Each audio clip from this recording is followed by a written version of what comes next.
श्रावण मासरे प्रायतः समस्त घरे साधा ही बनूथिबो बिना प्याज रसुण रे। चलतु आज बनैबा बिना प्याज रसुण रे श्रीमंदिर भली बेसर। श्रीमंदिर भली तो मु तैयारी करि परिबिनी, तथापि चेष्टा करिछि। एठी मु परिवार नेछि कदली, कखारु, पोटଳ, कांकण, देसी आलू, गोला आलू नेबेनी। तापर एठी आमे नेछे मसला को मु बाटी नेछि, जो मसला को आपन को आगुर देखै देइथिली। सेथिरे आमे एबे नेबा गुड़, हेंगु, लुण, हळदी, जीरा, सोरिष, बतुरा जाइतिबा बुट, गुआ घिओ और कोरा नड़िया। आमे प्रथमे प्रेसर कुकर प्रेसर नहीं किंतु आपन जदि माटी पात्र नेबे ताले बहुत भल हेबो।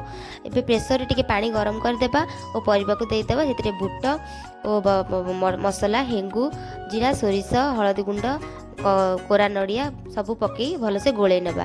गोले सिझी गला परे आमे सेते देसी गुआ घिओ को गरम गरम करी देई देबा। कि समय घोड़े देला परे हे जिवो हमर बेसर।